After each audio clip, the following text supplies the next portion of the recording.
I'm about to show you something insane. To a rail, man. Well done. In today's video, we're going to explore the incredible story of how being able to flip to a tiny handrail became possible. With clips like these being shared online constantly from the parkour community in 2020, it can be kind of hard to fully grasp just how impressive being able to flip to a rail is. And what's even more impressive is to be the first person ever to do this. Something I've always found really fascinating in sports in general is how the skill level of the sport can evolve, and it evolves by pioneering moments and collective improvements. That sounds a little bit wordy. I'll explain what I mean by that. In rock climbing El Capitan was considered impossible. They had conquered the previously unconquered. Warren Harding and Dean Caldwell had made it to the top. It took the first ever climbers in 1948 45 days to finish climbing it. Jump forward 70 years and Alex Honnold and Tommy Caldwell have climbed it in under 2 hours. I wasn't sure that we were actually going that fast until I saw the timer and saw 1:57 when I got to the top, and I was like, oh, we're doing it. The recurring thing I see in every sport are pioneers. This iconic flip precision to a rail was performed by a British freerunner by the name of Max Barker in the Motus project's video Resurgence. This clip alone can be seen as a moment when parkour movement evolved to another level. So, how did this all become possible? Before we get into it, I need to thank David Witchell for the incredible research you're about to witness. Simply put, David is a genius, and if you want to see some of his work, including the lighting he did for Stora's Night Shift video, check out the links in the description. Anyway, Max's flip precision is just the tip of the iceberg. To see how this all became possible in the first place, we need to go back to 2007 and to the country of Latvia. A country known for its creativity and fearless mentality. Latvia has bred many of the world's best freerunners. The most followed freerunner on Instagram is Pasha the Boss, who is from Latvia. His friend Stanislav Lazden is also from Latvia, and you can see many incredible clips of the two training together. But finally, and most importantly to our story, is Oleg Vorslav. Oleg was one of the very first ever freerunners to take flips and do them between gaps. But we'll look at Oleg closer in a moment. If you have a keen eye, there is one thing that you'll notice between these freerunners. They are all insanely creative. Latvia, for whatever reason, seems to be the birthplace for the most creative freerunners on Earth. It's important to our story to see how there's different mindsets towards parkour and freerunning based on where you are in the world. The Latvian and Eastern European attitude towards movement has mainly focused around creativity. And it would be this focus on creativity that would later influence the flip precision a decade later. Many Eastern European freerunners, such as Oleg, seem to love incorporating flips and spins into their movement. Whilst, if you take Britain, for example, we focused on big jumps with really clean landings. Oleg was one of the first people to ever flip across a gap. I'm not sure if this is the first one, but it's certainly one of the first. In 2007, people just weren't flipping gaps, and then Oleg came along and just did it. This flip gap was groundbreaking at the time. However, there is something important to notice. Not to discredit Oleg in any way, but this flip he done is called an aerial. It's essentially a cartwheel with no hands. At no point in an aerial can you not see where you're going. Unlike Max Barker's flip to a rail, there's no moment of blindness. The landing is in your line of sight the whole time. However big of a game changer this moment was, the parkour and freerunning world had a very long way to go before flipping to rails. There was a very key thing missing before you could consider this a flip precision, and that is precision. I kid you not, this is the third time I've recorded this part of the video. Let's just get back to it. As the name suggests, a precision is a jump with a precise landing. Flipping between a gap doesn't require a precise landing. It requires momentum, aerial awareness, a lot of bravery, but no precision. I seem to recall this fascinating time in the parkour community around 2010. In this time particularly, the British mentality towards parkour was the polar opposite of the Eastern European mentality. You see, the British mentality towards parkour was to do everything extremely precise. Like, every jump was super clean and controlled. If you hadn't landed a jump with a perfect landing, you wouldn't consider the jump complete. The Eastern European mentality was, well, not that. When you watch Oleg's 2007 video, you see big flips, you see the beginnings of creative movement, but what you don't see is precise landings. In general, precision just wasn't the focus of the training. It was more about the creativity. This was in stark contrast to the UK, where at the same time in 2007, if you were to look at Phil Doyle's barefoot parkour video, the main difference you will notice is this one thing.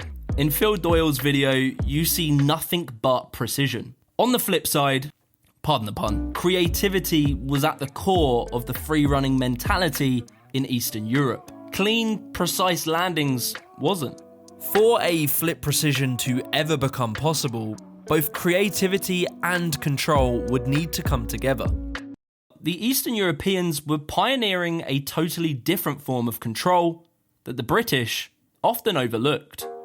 And that was a control in the form of aerial awareness. I've got a really good example of this. If you look at Toby Sager's iconic dive Kong bail in Lisbon, and then contrast that with this clip of Alex Zuliev in a very similar situation. If you look closely, you see something very fascinating. Both of these bails were effectively the same mistake. Both of them came into the dive Kong with their hips way too high. However, Alex saves himself, and Toby ended up in the hospital with a broken collar. This again can be seen with a British freerunner by the name of Greg Ennis, who also overshot a massive dive Kong. So what separates these bails? Well, whilst the British were focusing on control and precise landings to keep themselves safe from injury, all the way over in Eastern Europe, they were focusing on aerial awareness. This aerial awareness would allow them to react mid-air and bail safely. And instead of a broken collarbone, they might just have a few scrapes or bruises. This ability to bail safely allowed Eastern European freerunners to attempt absurd movements with little risk of actually hurting themselves.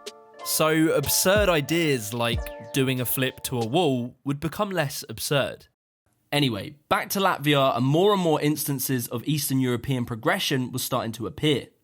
For example, Oleg Vorslav's incredible Out of Time video all the way back in 2009. And specifically important is Oleg's reverse vault over a gap. That line, and many of the lines in this video, still hold up to today's standards.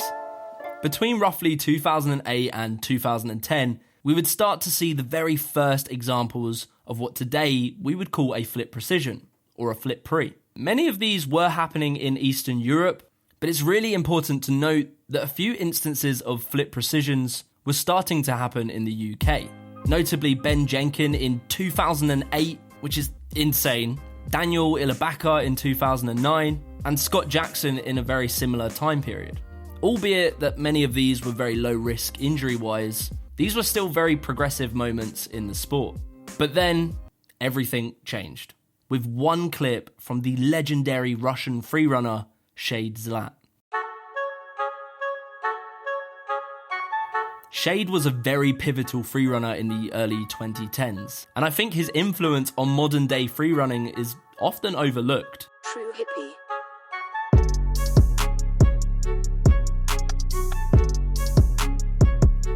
This clip was a game changer. This was a high-risk flip gap across a far distance, which also required a pretty high level of accuracy. And not even to mention that the takeoff and landing walls looked sketchy as hell. This pioneering moment opened the floodgates for what was about to come. Between 2011 and 2013, nearly every freerunner was doing flip gaps. And the distances were getting bigger and bigger. Looking back at that historic flip gap that Shade Zlat did, there was an insane level of control and aerial awareness. But one key thing was still missing before we could call this a flip precision. And this brings us on to the next part of the story. In order for Max to be able to flip to a rail, he needed not only aerial awareness, but insane levels of precision. So, at some point, these two mentalities, the British and the Eastern European, had to meet. So, how did that happen?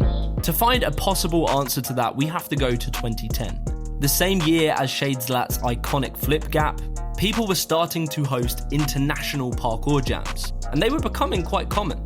Athletes from all over the world would meet up, train parkour together, and most importantly, influence each other. A team by the name of Crap, yeah, that's their name. It's spelt with a K if that helps. Crap were hosting these major international jams. At the time, I'm sure the point of these jams was simply to enjoy parkour. However, it's my belief that these jams, without anyone really knowing, would revolutionise parkour forever. The location for a lot of these jams was in Italy, and it worked as this perfect mid-ground between Western Europe and Eastern Europe. As we started to see these two continents training together, we started to see them influence each other, and we started to see more and more European freerunners attempting flip gaps that would have previously been very uncommon.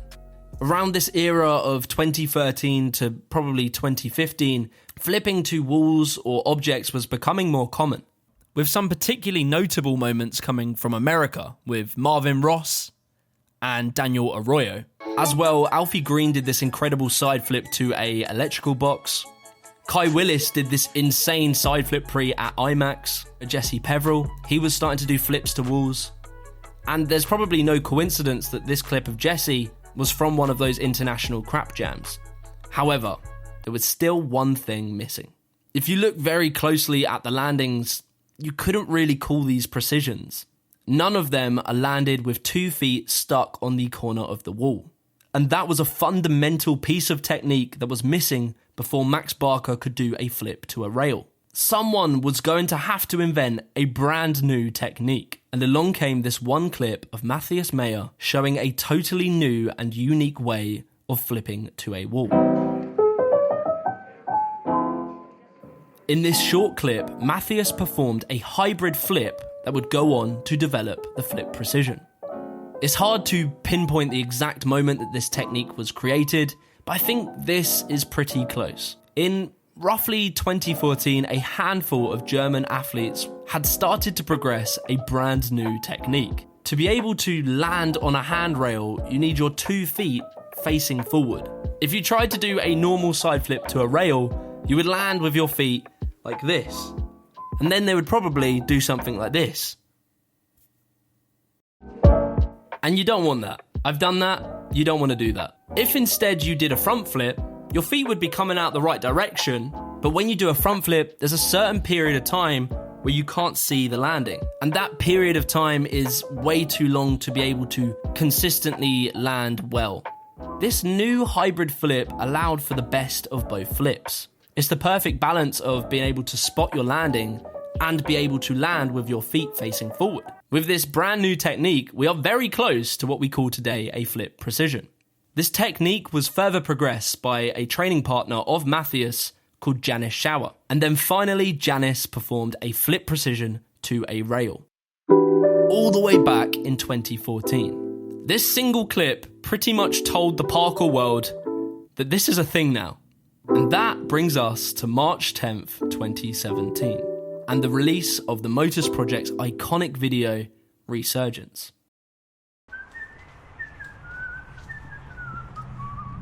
As the music breaks down after the first minute of incredible parkour, we see a 15-year-old Max Barker run up, flip across a far distance, and then land on a tiny handrail at waist height. And then straight into plyo and swing through cork. From Oleg's first ever flip gap back in 2007, filmed on a potato, all the way to 10 years later when this incredible feat took place. Moments like these are what makes sport so important. Hey, my name is Max Barker. I'm going to talk to you about how I came to do side flips to rails. I had a training partner called Luke Stones. We saw on Instagram people, you know, dabbling with flip precisions. As we went up training, we would just hunt for opportunities to maybe give some a go. What are you, mate? What are you? Over time, these side flip precisions started to develop in technicality. Instead of just landing on the object, turning the flip into more of a precision, so landing and sticking the jump. What's the plan? Yeah, side flip free onto the rail. I looked at the rail and I said, yeah, I could probably side flip to that. And then that's where it began. Your brain doesn't go through too much thinking. The fear's just sort of in the back of your head, but you're mainly thinking about what you need to do to pull off the move. So I do remember running towards it the first time and then going for it and sending it. My heart was beating after I landed on the rail, and then as soon as I popped off the rail, you know, it was just sort of relief. But it was a good feeling to tick it off for the first time. Iconic, game-changing moments built on the back of an entire community's progression across a decade that manifest themselves in a single 6-second clip. Since Max's flip pre at Canada Water, flip precisions have become a new normal in the world of parkour. I mean, I've even tried them. I of course landed on my head, but that's not my point. When I started parkour 10 years ago, we used to literally joke about being able to flip to a rail. I can't stress how absurd the idea was. It was a joke. It was literally a joke to us. And then just 10 years later, we have Dom Tomato confronting from one handrail to another. I can't even begin to imagine where parkour will be in the next 10 years. I want to close this video on a quote that stresses the importance of mindset when it comes to progressing a sport. Taken from a TED Talk by David Epstein called "Are Athletes Really Getting Faster, Better, Stronger?" Athletes have a different mindset than they once did. Have you ever seen in a movie when someone gets an electrical shock and they're thrown across a room? There's no explosion there. What's happening when that happens is the electrical impulse causes all of their muscle fibers to twitch at once, and they are throwing themselves across that room. They're essentially jumping. That is the power contained in the human body. Anyway, I hope you enjoyed that video. I really loved making this one. Make sure you subscribe and leave a comment. Let me know what parkour evolution I should make a video on next. Thanks to all my Patreons, and if you want to help see this community grow, consider donating to my Patreon. Any donation is much appreciated. Peace.